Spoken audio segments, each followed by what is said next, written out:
All right, y'all. This reaction video is called Killer Couple Realizes Cops Found Their Murder House. Intriguing title.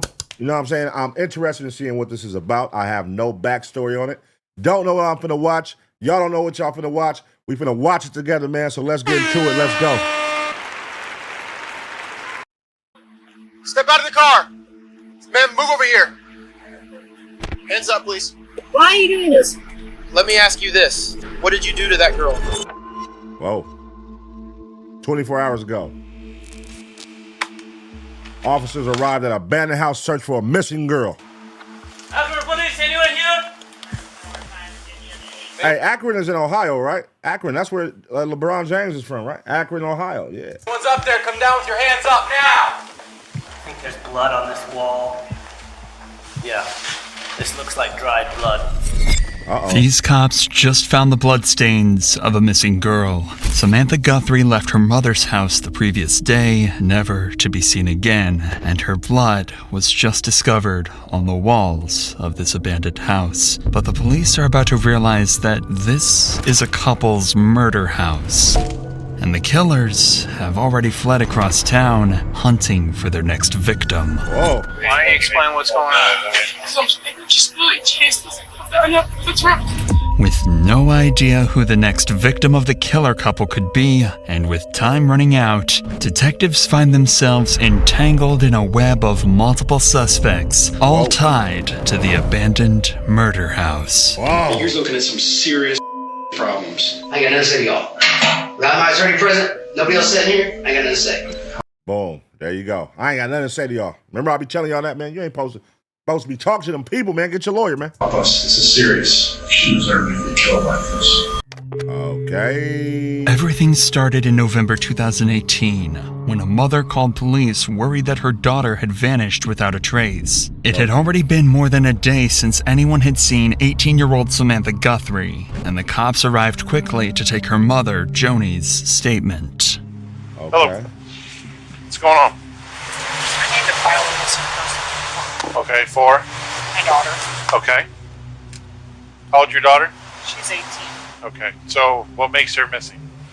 We can't find her. We got a call yesterday saying she was shot in the head, thrown in the trunk of a car, and they took off. What? That's a crazy call. Hey, your daughter was shot in the head, thrown in the trunk of a car, and they took off. Wait, she got the call yesterday. Why did she just call today? What the hell? The police were called yesterday. Oh, okay. They went over to the house that it supposedly happened at. They checked. They said they didn't see anything. Right. Okay. And where was this supposed to be at? On Lillian. Lillian. Where's Lillian at? I've never heard of it. Little did this cop know, he'd become extremely familiar with Lillian Street, as it would become the site of hours and hours of investigation and one of the most disturbing crimes to come out of the city in years. Whoa. But for now, it sounds as though Samantha was murdered, or at the very least kidnapped. But nobody can be sure. All of this information came over a mysterious phone call from someone they didn't even know. What's the address again? 375 Lillian. Why would she be over there? Because she's started getting into bad stuff. Okay. She turned 18. She left. When was that? Okay. So that's the house right there? So they had an anonymous call. Somebody called and said all that. An anonymous call that their daughter got shot in the head, threw it in the trunk, and she called the police yesterday. This is interesting. Okay. I don't know what the house looks like. Okay. I didn't go there. It turns out the house that Joni is talking about was due to be boarded up in just a few days. It's in a rough area of town and has been abandoned for months. And as Joni said, Samantha had been struggling heavily. She left home as soon as she turned 18 and instantly fell in with a bad crowd. She was often seen frequenting abandoned houses known to be used by drug abusers and criminals. And She's definitely giving off the vibe of like, I really don't care vibe. I don't know. This isn't giving a mother in distraught vibe. A mother that's missing her daughter and nervous about her daughter's life. That's just my personal take on it. Looking at it like, she's got a super nonchalant about it. Like, she was getting into bad things. I got a call yesterday. You know, like if it's your kid, you love them, like you're gonna have a different type of reaction. I don't know. It's giving. She was slowly getting more distant from her family. Yeah, the Lillian address is vacant, I know. and the officers had it boarded up. So we didn't see any, no blood, no nothing. But to be honest with you, I think somebody's playing a prank on you. After this, Joni would give over a description of Samantha, including a distinctive butterfly tattoo on her right arm, before telling the cop one more crucial piece of information. You want the name of the person she was last with, the supposed person that shot her? Okay, sure. Danny Hamby. Who? What? So she just had that information, the supposed person that shot her? Damn. I don't know. What's up with you, mama? You're not giving off the vibe that you care. I'm not getting that energy from her. I'm not getting that energy like she cared, y'all. So fuck. Yeah, you want the supposed person who shot her? What? You supposed to be on that nigga line. Danny Hamby? This wasn't a familiar name to police, and the officer still wouldn't seem to be too worried by the situation, but that would soon come to change. Because the very same evening, after publishing a missing persons report of Samantha, a lone man would come to police claiming he knew exactly what happened to her, and would lead police to launch a months-long investigation into multiple people, all connected to the abandoned murder house. Back in Akron, police had just published a detailed description of Samantha, and the morning after, a very worried man would contact and claim to have details that could either save her life or lead them to her body. Uh-oh. All right, today is Tuesday, and we're here with, what's your first name? John Marshall. All right, so we're here to talk about something that happened over on Lillian Street back in November 4th. Mm-hmm. All right, why don't you tell me about what happened that night? John Marshall was the first of many witnesses in this case, and he got in contact with the cops after hearing that they were looking for Samantha. Apparently, he was actually at the house on the night everything happened. And so this is like a house niggas is at hanging at. They hanging. This ain't just no regular abandoned house. These motherfuckers actually hanging. He was at the house where it happened at. Oh, so they hanging there. saw it all with his own two eyes. The problem is, it almost sounds too good to be true. The cops don't know Marshall and can't necessarily trust him to give a truthful statement, meaning they'll have to verify all evidence he gives over. So as Marshall talks to the cops, we'll be keeping track of each piece of information and then following how the cops investigate and verify it all in order to hopefully solve the case and find Samantha. Sam had been trying to get a ride over to the house for a few hours. I didn't feel like driving anymore to go pick her up, so I didn't pick her up that night. And a few hours later, she showed up from an Uber, I'm guessing. At 10 p.m. All right, now when you say the house, what's the address? 75 William. Okay. I'm guessing, from what I've been told, her dad paid for an Uber for her to get over there. Okay. This is already an easy piece of information to verify. If Samantha's dad did pay for the Uber, then he'd certainly remember that and be able to confirm it. And conveniently, the cops had interviewed her dad a few hours later, and he did indeed tell him that he'd bought her an Uber that night. All right, there it is. We got one connection here. Top of that, the address Marshall gave was also correct, so it seems that he's turning out to be trustworthy so far. But I was walking to the Circle K on Copley and Rhodes to get cigarettes and a soda when I seen her and Yoshi walking to the house on Lillian. And about half hour after I got back to the house, and half hour, 45 minutes or so, Danny showed up and knocked on the back door. I answered the door. Now, how do you... So Danny Hamby is the one that the mama said shot her daughter allegedly. She told the police. So let's see what happened. You know Danny? Just in passing. Do you know him from the house? Yeah. And you know what his last name is? Hamby. Now, things are starting to get weird. That's the name that Joni said could be the killer, and Marshall seems to know him and the people he's friends with. Okay, was he by himself? No, he was with Tony. Okay. Is what I was told her name was. And that one black guy that I have never seen before. Okay, do you know what he looks like? Yeah. A black guy. I think, what's his name? Marcus? Something with an M, I want to say. Or, what's he look like? William. Okay, William. All right, what's he look like? Tall, about 6'2", 6'3", 225. medium build, Okay. dark skin. So they came up to the back door. Yeah. All right, and they knocked on the door. Yeah. And who let them in? I did. Okay, so you let them in, and then what happens? They went upstairs and talked to Jody. Upstairs in Jody's room was Jody. Jody's room? I thought this was an abandoned house. So these motherfuckers living there? They said it was an abandoned house, right? So so they basically doing, they squatting. They done took over the house. This they shit. Kim, Kate, Sam, then Danny and Tony, and William stayed downstairs. This is incredibly useful information that Marshall is passing over. He's just given the names of 6 potential witnesses and suspects, and he seems to know them all personally. If this is all true, then Marshall could have just taken this case from no leads at all to almost too much to handle. The only thing the cops need now is verifiable information about exactly what happened to Samantha. That's when the detective asks this question, and gets much more than he bargained for. All right, so Sam and all of them were upstairs. Yes. Boom. So what happens next? I didn't hear any yelling or anything, but music was playing. And Sam came downstairs looking kind of distraught, and she looked at me. I'm like, then go out the back door. Go out the back door. If you know, she kind of looked like she was panicking, so I'm like, leave. Right. But she went to the basement, and 2 or 3 minutes later, I heard a little bit of a commotion, and then Sam came upstairs first, and she had like a little bit of a bloody nose. Okay. Or a busted lip, I couldn't tell. And she went back upstairs to Jody's room. Danny and Tony followed. Like followed her or chased her? No, followed. They just kind of, followed. And 5, maybe 10 minutes later, Sam came running down the stairs. Danny was right behind her, and by the time she got to the 4th or 5th stair down from the living room floor, he shot her in the back of the head. Jesus Christ. He just solved the case. It doesn't get much clearer than that.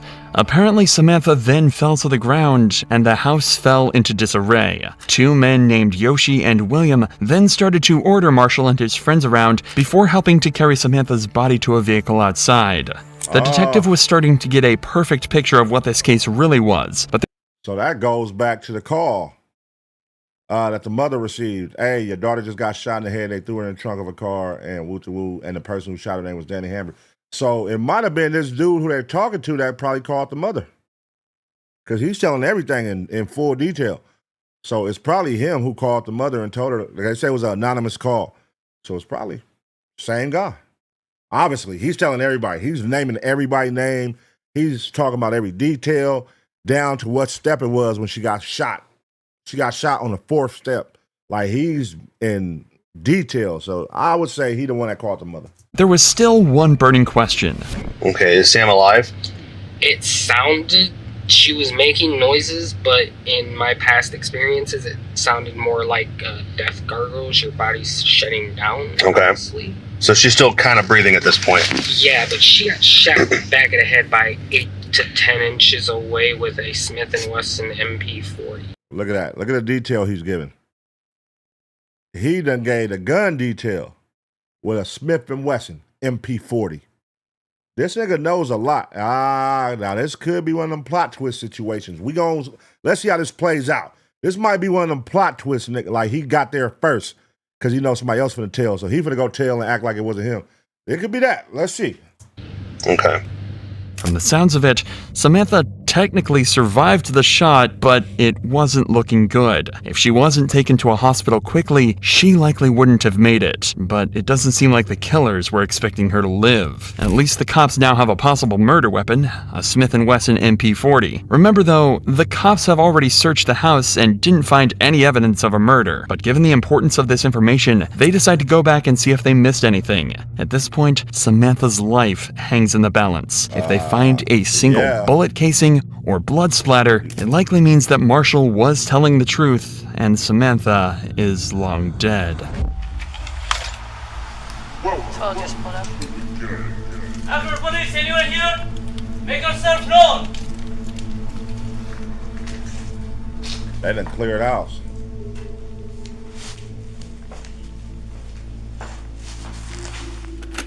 These are the steps that Samantha was allegedly shot on, but the cops can't stop to investigate yet. Knowing how hot this house is and how many places there are for people to hide, they have to be on high alert and clear the entire place out before they can even think about letting their guard down. All 3 officers have their guns drawn and are doing their best to stick together should anybody be inside.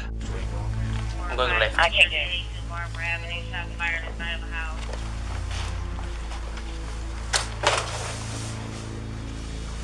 That's a grimy ass house, boy. That shit grimy. Clear.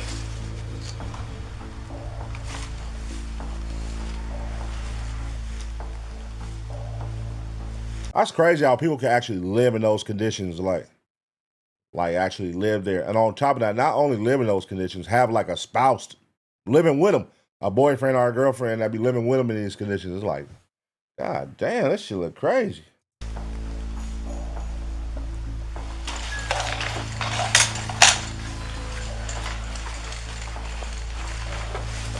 Record, please. Black Camaro live in the parking lot.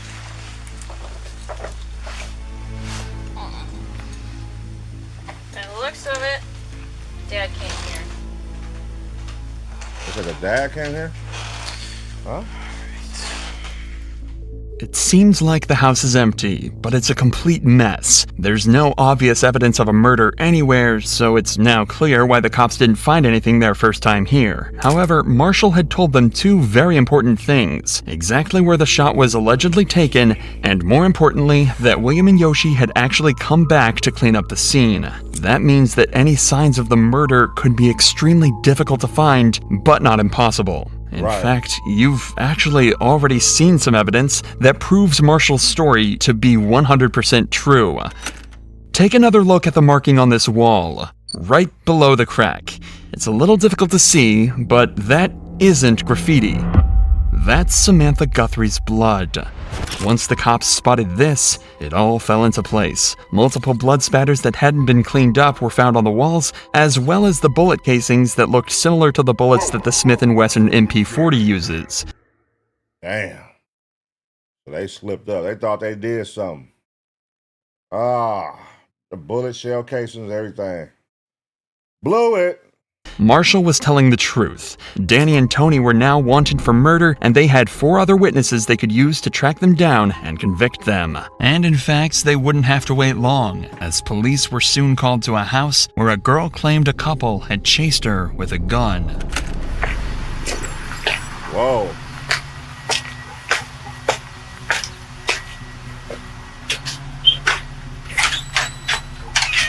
How you doing today, sir? What's going on? This young lady came in my back door and what's going on? Uh-oh. They know she finna tell. They chased her. She done ran in a random person's house. Can you help me? Please, they chased me with a gun. Oh, so now they finna try to take out everybody who they think gonna snitch. Damn. They trying to eliminate all loose ends, but not knowing it's too late. It's already a nigga that done got to the police and told every last fucking detail. You want to step outside and talk? Who's they? Huh? Do you need EMS for anything? This is Kimberly. One of the girls that Marshall mentioned was at the house the day Samantha was shot. The owners of this home called the cops after she begged them to let her inside as she was being chased, allegedly by some others that frequent the house on Lillian Street. The cops are desperate to know what could have possibly made her this distressed, so they bring her outside to their cruiser to talk. You're safe now, okay? Why don't you explain what's going on? So, looking all around. Who's they? What do they look like? This guy named Human. Black guy, white guy? Black, short. What was he wearing? Black pants and a black short sleeve hoodie thing that like had a hood, like a straw strip right here. but it wasn't like a hoodie. Just one black guy? You know, they were just with a bunch of white guys. And I think A black and white guy? there was a black guy, like 3 white guys. And then, Tweaked out, boy. She tweaked out right now. That cop like, what? Bunch of white guys, black guy. All right, let's see what she gonna say. the next I think that was his running. Whatever happened to Kimberly was clearly a blur to her, but the cops are starting to get a little concerned. Barely a couple days after Samantha's supposed death, one of the witnesses gets chased by a group of people holding guns. It could just be coincidence, albeit a terrifying one, so the cops ask her why she was in town to see if this could be related to anything else, and they get the most worrying answer possible. So you're from the Falls, you were visiting a friend here in Akron. Where's that friend at now? And where do you know where they live? I have no idea where they are. I have no idea. I'm gonna run her name. What's the friend's name? What's her last name? Harris. Jody Harris. Do you know what street she lives on? That's a guy. What's that? It's a guy. Okay, what street does he live on? He's on Leah. On Lee? Uh-oh. Bingo! Jody that lives on Lillian. Wasn't Jody one of the shooters? Uh-oh. What is it? Lillian? The only reason Kim was in town was to meet her friend Jody on Lillian Street, and she doesn't know anyone else from around here. That's when the cops come to a horrifying realization. They think Kim was just attacked because she was a witness to Samantha's supposed murder, and now they have a terrifying situation on their hands. If they don't track down the killers and all their accomplices quickly, they could be looking at a lot more than just one murder. This case had now become a top priority, and all local officers and detectives were on high alert for any leads that could help them find even just one of the suspects. Whoa. And that's when they got a potentially life-saving call. A man was claiming that Danny and Tony had pulled a gun on him inside the house, and that the suspects were now in the parking lot outside bragging about killing somebody just days earlier. Golly. So this nigga's on a rampage. He's pulling a gun out on everybody. He's bragging about killing. He's on a... come on, bro. And he's staying local, y'all. He's not even going far. He's staying local. They chasing people around. They got people running to random people's houses, going in there complaining about somebody's chasing them with guns. She got the name. The name ties to the people who's at the house that they just saw or heard somebody got killed at with a missing girl. And then he just heard the story of the girl, what happened to her, blood stains, bullet shells. All this stuff is all adding up. And this is only, 4 days? God damn, it's going crazy. Sheesh. And now this fool's slipping. Just pulled a gun on somebody. Now they bragging about it and bragging about killing somebody in the parking lot of the liquor store. Stupid. Cops immediately headed to the scene, thinking this might be their chance to catch the lead suspects behind Samantha's disappearance. Step out of the car! Step out of the car! Man, move over here. Step out of the car! Hands up, please. Hands up, please. What is that? Okay. Put all that stuff down. Tweakers, bro. The tweak is heavy. Look at this. Oh, it's going down. Put it down. Why? Why are you doing this? Put it down. Why? Hands on top of your head. Why are you doing this? The tweak is heavy. Stay right there. Turn around. Turn around. Nope. Stay right there. You're going I'm down, taking you for now, Buster. okay? I'll explain to you what's going on in a second. You're going Do you have down, any buddy. sharp on you? Any weapons or anything? Don't reach for nothing. Run, nigga. You have any It's weapons your only on chance, bro. Run. It's your only chance, dog. you? Have a seat. Stand up for me.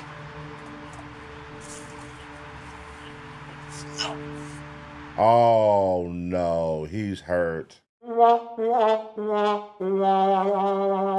This isn't good. I guarantee this injury isn't good. It's going to lead to something. Look at him. He hurt. Look at his face, bro. I'm like, why he not running? Listen, if I'm a murder suspect and they got me and I just finished bragging, I just finished killing, I just finished chasing somebody with a gun, I just finished doing this, chasing somebody else with a gun, nigga, as soon as I see the police pull up, I'm out of there. What? But he just sitting there chilling. I knew something was wrong. Okay, so his leg fucked. He done fucked up. What are you doing with your foot, man? I got Blisters? blisters and fucking, it's called jumper rock. There's another one right here. Where at? Don't reach. The, what do they call it? Fifth pocket? Fifth pocket right here. Okay. There's a knife right there. I'll take care of it. I just want to make sure I got a bag of needles in my pocket. A bag of needles? Jesus Christ. I'm not searching this, man. I'm not searching this nigga. This nigga got knives, bag of needles, his foot got fungus, guns, all kind of shit. Nah, man. Somebody else can search this nigga, man. Bag of needles, you said? Yes, sir. So far, this has been surprisingly easy. At this point, the officer had no idea it would actually be the interrogations that'd be the hardest part of this process, but he's enjoying the simplicity while it lasts. Soon, a couple more officers arrive on the scene to help search Danny and Tori, secure them, and collect some information before they're taken away for questioning. I haven't been upstairs to talk to whoever lives here yet. Okay. When I pulled up, he was in the driver's seat. She was digging in the trunk. As soon as she saw me, looked like she did something, and she closed it real fast. I just did a quick pat down to make sure they didn't have any guns on him. But if you guys could try to get a hold of him, figure out what the hell is going on here. You don't have anything on you that's going to poke me, trick me, anything like that, right? No weapons we need to be aware of? If you do, tell me now. I actually have my gun. I only had it because. Where is it at? Is it loaded? It's not loaded. I only have it because I'm moving. Is it right here on the side? Yeah. Oh, she got the gun on her. She got the gun, and it better not be the MP40. I don't want to set it off. It's not I know. I never used it before. I just, my mom made sure I took it with me to the factory. It better not be the MP40. She got a gun in her wall. I haven't found his yet. Where's her? You got a gun? I had 2 knives on me laying there. 2 knives. What's your name? Danny. Is it okay if I check your pockets here real quick? Yeah, we're not trying to give anyone a hard time. We got a call that people with guns and warrants and things like that. Warrants?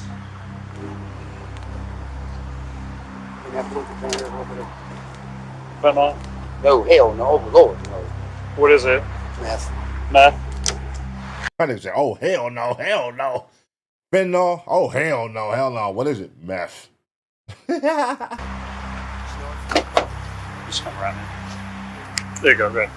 Eventually, the officers brought Danny and Tony back to the station for interrogation, and this is where the hard part started for the detectives. Lieutenant Wynn, Detective Ross. How you doing? You ever interrogated a tweaker? Well, we about to see what that's like. Interrogating a tweaker. Let's see. So, they got you with a gun. Okay. You okay? I want my attorney. Okay. Can I read it to you then anyway? Yeah. For the record? You have the right to remain silent. You understand this, right? Here, it's important to note that Danny thinks he's been brought in just because of the gun incident. At this point, he is unaware that police have him and Tony as lead suspects for Samantha's disappearance. Detectives are doing this to potentially lead him into a fake story or timeline that they can prove wrong later. You've indicated that you want to talk to your lawyer? Correct. I don't know what it's about, but I still want my attorney. I know that. Okay. I do this. All right. I don't know what to do about your... For that 11 numbers, give me my attorney. All right. Man, I don't know what we can do about your freezing, but maybe get you out of here as soon as we can. How's that? While you're here, can we cover, at least cover something? You can talk, I ain't gonna say nothing. You mind if we get some swabs from you? Like I said, you can talk, I ain't gonna say nothing. All right. Look, I'm gonna tell you like this, man. I got 11 numbers, 23 years in the system. I ain't got nothing to say to y'all. Without my attorney present, nobody else sitting here, I ain't got nothing to say. Danny's been in this situation before, and he knows exactly what to do. At the very least, stall the detective's process for as long as possible. He's staying quiet and refusing to speak without an attorney present, as is his right. So the detectives have no other choice but to switch over to Tony and see if she will budge instead. Yeah, y'all see how that was done? Okay, y'all remember we watched the video with the couple, with the girl on Facebook that tricked her husband into killing the family? And the cops came and he let the cops talk to him for 4-5 hours. That's his job, all that. Nah, man. You see how this white boy just did it, man? How you just did it? Nigga, hold on, nigga. Yeah, I've been here before. This ain't my first rodeo, nigga. Hey, man, call my motherfucking attorney. I ain't talking to y'all niggas. Have a seat there, everyone. I'm Lieutenant Whitten. This is Detective Ross. Hello. Hi. But I didn't know anything about CCW. I never had a weapon before in my life. All right, here we go. These are first signs that somebody's finna tell, y'all. She's getting the disclaimer out. Nobody even mentioned yet what we're finna ask. Nobody has mentioned what they're finna ask, and she's already think what they're finna ask. Let me get there first. Hey, look, I know that's not my gun. That's not my woot-woot. That's not my knife. My first time ever having a gun. I was just holding it. Blah, blah, blah, blah. Like, she finna tell. And trust me, like, cops know how to play with those type of people. Oh, they found a weakness. She's scared. Oh, they finna play on that. Oh, yeah. Your boyfriend said, and she gonna take the bait. Your boyfriend said, you know, you're looking at 45 years of life with this. Oh, no. That's how they get you. My mom gave it to me because I still working here at Lair. So We're going to read your Miranda rights, okay? they already did that. Okay, good. Okay, you understand them and everything? Okay. There's a girl that's missing, and we have strong reason to believe he's involved in her disappearance. He couldn't do that. So, He couldn't do that why couldn't he do it?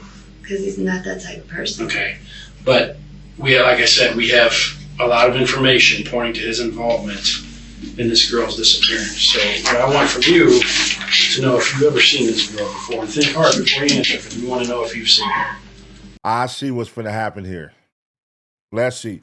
They're coming with their approach of just him. So they haven't even mentioned to her yet. So they're gonna see what information she gives up. What information she gives up. And if she get too uptight, they're gonna drop the second bomb on her. Well, you're also implementing this. They're also saying you're guilty. Boo, boo, boo, boo. Oh no, hold on. Now she either gonna have to go right there. She should have been said it without I want a lawyer. But either right there at that moment, since she ain't doing it now, I need my lawyer. Don't go no further. Or she's gonna crack. Let's see how this unfolds. Okay, and you've never seen her before. That's true.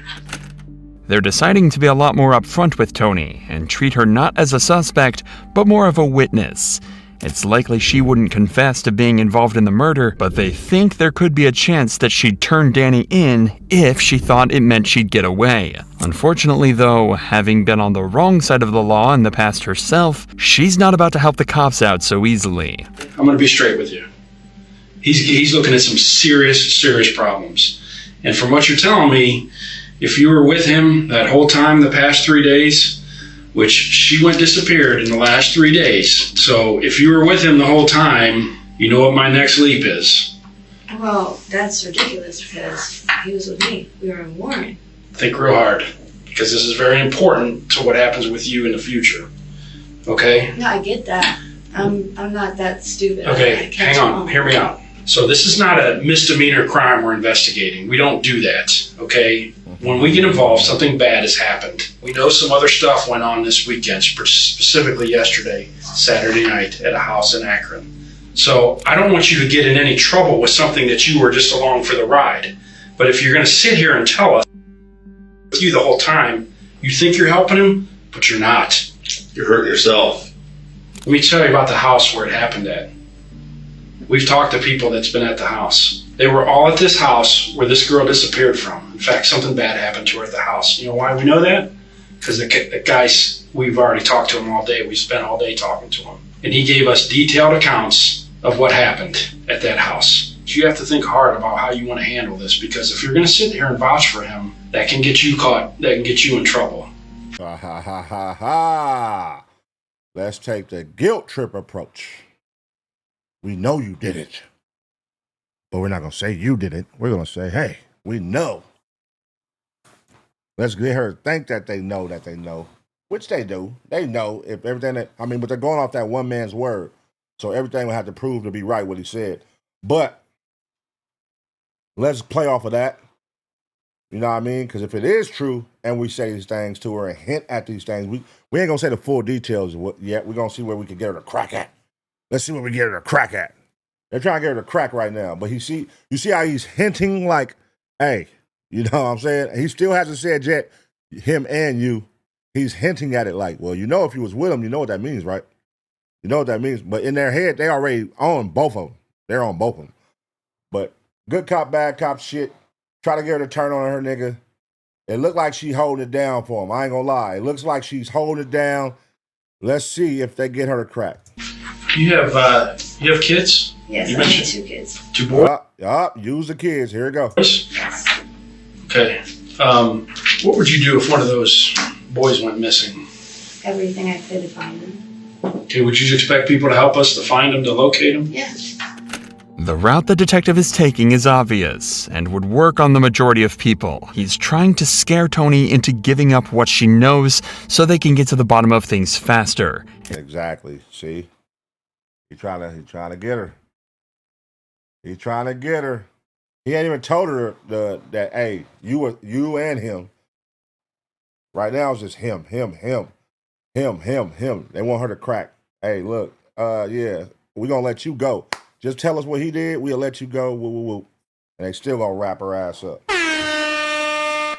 Dirty ass cops, man. If she gives Danny up, she might get a good deal with them, but if not, things could end up real badly for her. The most interesting dynamic here, though, is how the detective is trying to use Marshall's earlier statement against her. This happens all the time, but usually they're exaggerating the strength of the evidence or making it up completely. This time, though, they actually have an airtight statement, but Tony simply doesn't believe them. That means she thinks she can just continue to deny everything, and instead of taking a deal for less jail time, she can just get away with no charges. So with this in mind, watch how confidently she denies everything, unaware that the detectives know every word she speaks is a lie. So, this girl's family has been out looking for her all day. Okay, but unfortunately, we already know what happened to her. So from here on out, anything that based on what you're telling us, I mean, we're giving you this chance to talk to us now. Anything that in relation to her, what happened to this girl, is going to be attached to you too. Okay. Told you. It don't matter what city, what fucking state. These motherfucking pigs run the same fucking program, bro. They run the same fucking program. You see that? That's the same. They do that. They're gonna try to act like they on your side, like they cool with you. Nigga, you ain't never my friend, motherfucker. Oh man, you know, we know you wouldn't have been, we know you wouldn't have been there. You know, you can just tell us. We'll make sure you're good. What did he do? Just tell us. Oh, she's not cracking, she's standing on 10 toes for her nigga. All right, we finna turn up a little bit. Let's see what she got. So let's try to find a connection with something she loves. Oh, your kids. Yeah, what would you do if your kids was yeah, you would help, right? So why don't you help us? No, that shit don't work. All right, you know what? Fuck it. Hey, look, check this out. We got you too. We got you too, bitch. So what's up? You gonna tell us something or not? Because guess what? This is what it is. Boop, boop, boop, boop, boop. She's standing on 10 toes, though. Salute to her. She's standing on 10 toes. All right. Okay, because we're giving you a chance. But if you want to cover for him, that's fine. I don't care. It don't matter. It don't matter to me. That's just. We're gonna move on I'm with the sorry investigation. that this happened to that girl. I don't. We have reason to believe you were there. That I was there. Mm-hmm. I don't kick it in Akron like that. I just started to come to Akron when I got hired. We're not saying that it was a every weekend thing, but we're saying that we have reason to believe, based on what we've been doing all day. And this is called good cop, bad cop. White shirt was a good cop, acting like he was a friend, now sitting in the asshole. When in all reality, they're both assholes. But hey, I'm going to come with this approach, you come with that. I'm going to go left, you go right. He's going to be more, watch it, more aggressive, more of an asshole, and then he's going to join in and then also throw in tidbits like he wants to help. Same shit. You were there. No, sorry, I've never seen that girl in my life. And we have people that have told us you were there. Oh, that's ridiculous, because I don't know anybody really from Akron. You know, actually, in addition to the people that we talked to, said that this all started because you and this girl got into some kind of altercation. I don't know this girl. I've never seen this girl. Okay, like I said, once we move forward in this investigation, from what you're telling us, since you're with him, you're going to be attached to whatever we do with him. You understand that, right? Well, yeah, I'm his girlfriend. Okay. Just so we got that clear. I've never seen that girl. Who's that? I don't know who that is either. You hardly even looked at him. Damn. I looked at him. I don't She's know standing who on that 10. is. Well, I got to know him. So did Detective Ross. We got to know him a lot today. We spent the entire day with him. Oh, what's his name? And, She's standing on 10. Oh, what's his name? Hey, look, she is not implementing her. Nigga, I don't know nobody. I wasn't there. I don't know none of the people you talk about. I don't know nothing. Y'all got to prove it. She about to make their ass work. So all they can go off is witnesses. They ain't got no video footage. They ain't got nothing. They got to go off witnesses. So they got one, though. They got one right now that's snitching. well, that's not important. You don't know him, so what difference does it make? In reality, Tony is extremely familiar with the man in the photo, as he's the man that helped load Samantha into her car. That man is Yoshi. Conveniently, Yoshi, whose real name is Dylan, had just been brought in on unrelated warrants, and detectives couldn't believe their luck. One of the main witnesses, possibly even an accomplice, had been brought right to them without any effort whatsoever. The best part? Dylan wasn't the hardened criminal they expected. In fact, his interrogation was unlike anything you've ever seen. Not only is it truly heartbreaking, but it was actually key to putting not one, not two, but 3 people behind bars for Samantha's murder. Damn. Help us. This is serious. Did something bad happen to her? I don't know. Uh-oh. He crying? She's a young girl, man. No. What happened to her? I don't know. I just met her a couple of days ago. Not a good sign. He's crying. It's not a good sign, guys. Help us. Help us. Do you see something bad? Uh-oh.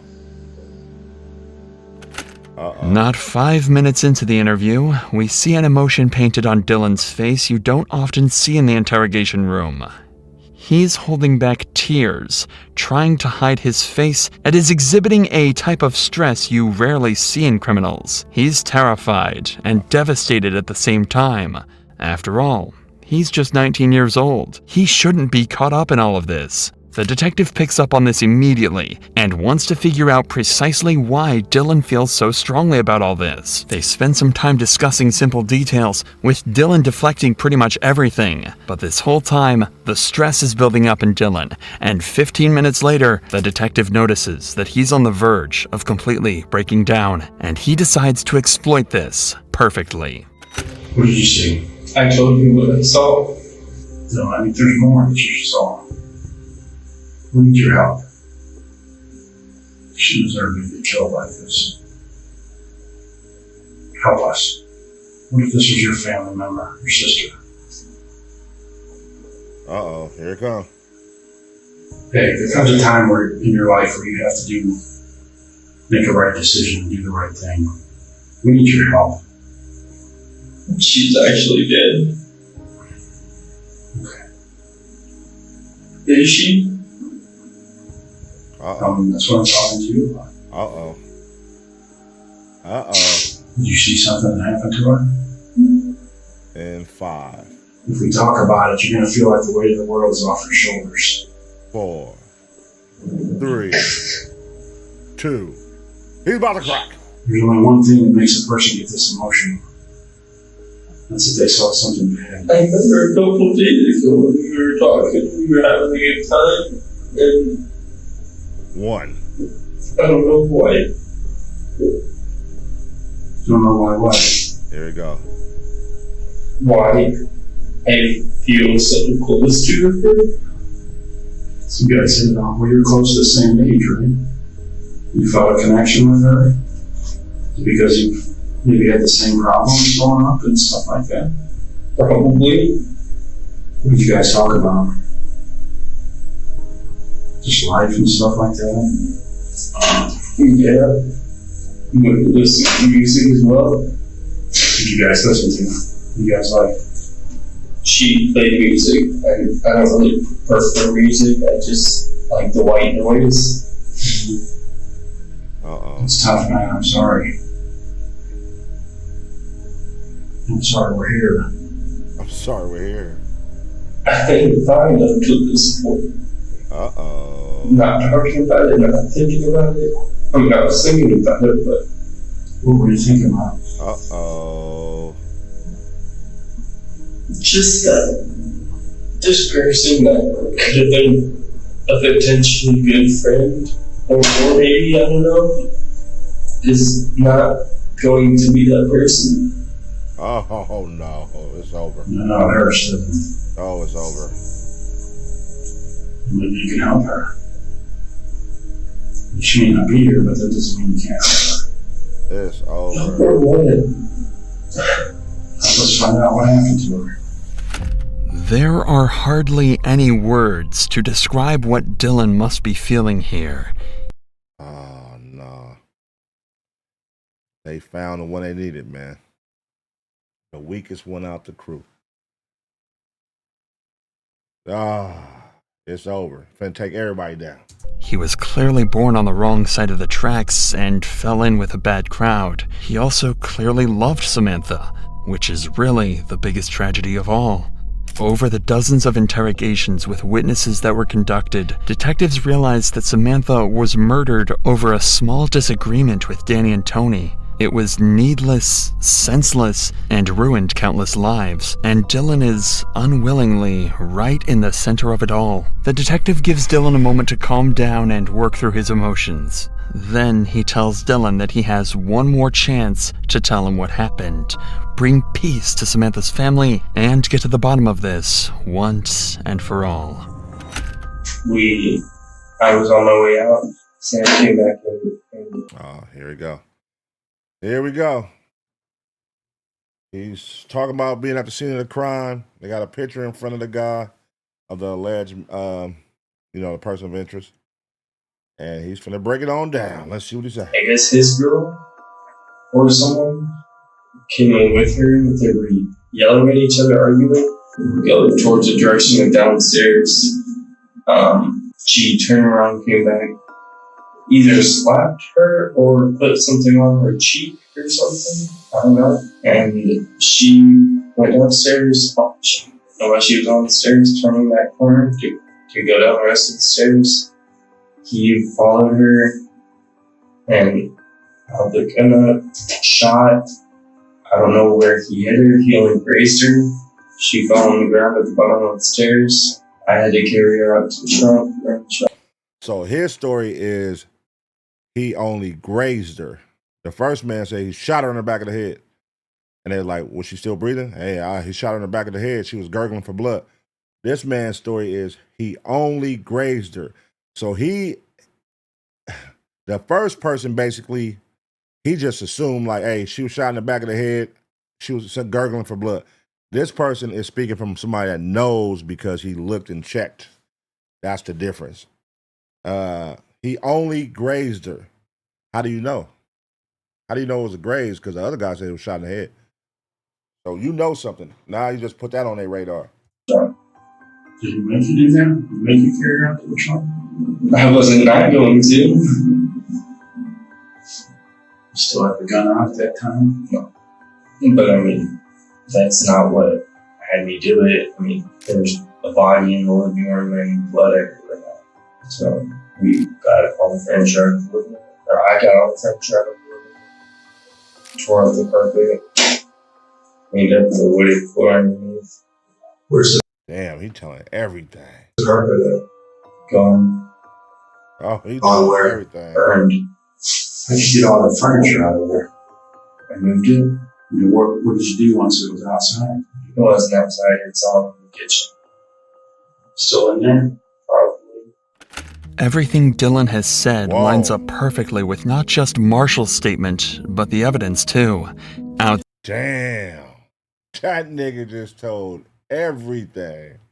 The first dude already pretty much gave him a layup. the first dude who told details, but you see how the stories align, minus a couple small little details, because his story, he has a little more. It's the small things. He has a little more details in his story, like small. You know, they ripped the carpet up. We did this. We chucked it to the back. We burned it. Her head was only grazed. Boom, boom. I put her in the trunk. Did he hold a gun to you to make you put her in the trunk? No. So wait. Now that raises a question mark. If he didn't have a gun and make you put her in the trunk, why'd you help?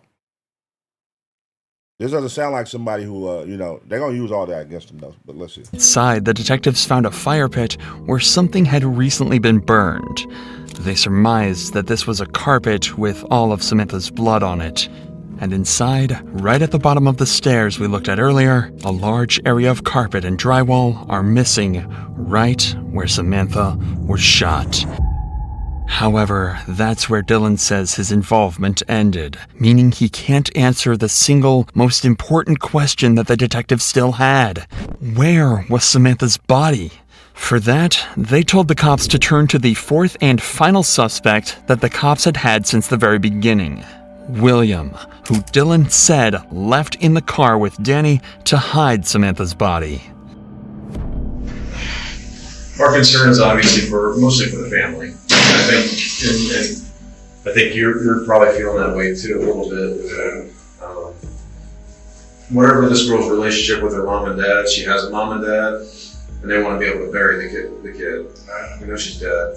I know you're probably wiped out. I mean, we're wiped out, dude. We've been at this this morning, so we're wiped out too. We ain't eating.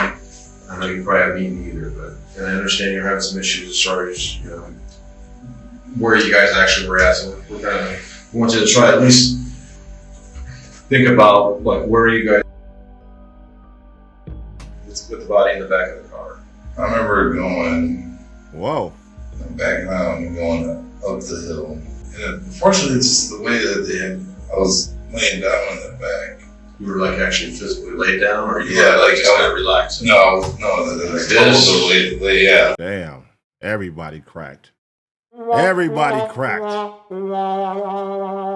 Damn, the whole damn. So except for the people who are guilty, the people who they are saying is responsible, the only ones that didn't crack. Everybody else is cracking. Damn. They wanted me to lay out. They wanted me to lay low. Like, I was crunched up. I was down. I thought they wanted me to lay down in the back and they wanted me to see where we're going. And I really thought that was it for me, really. William was happy to cooperate with the detectives, which made their jobs considerably easier. The only problem is that he didn't actually see where they drove. He was forced to lay down in the back of the car, so nobody saw him in the car from the outside, so he might not be as helpful as the detectives initially thought. However, he was able to tell them that they didn't travel for very long and gave a description of the area where they finally hid the body. Oh yeah, it's over. It's over. They done put all pieces together. They got everything they need, y'all. They got everything. Damn. This is like, nigga, they didn't even have to do no fucking work. These motherfuckers okay, he came in and gave us the alley-oop on the first one.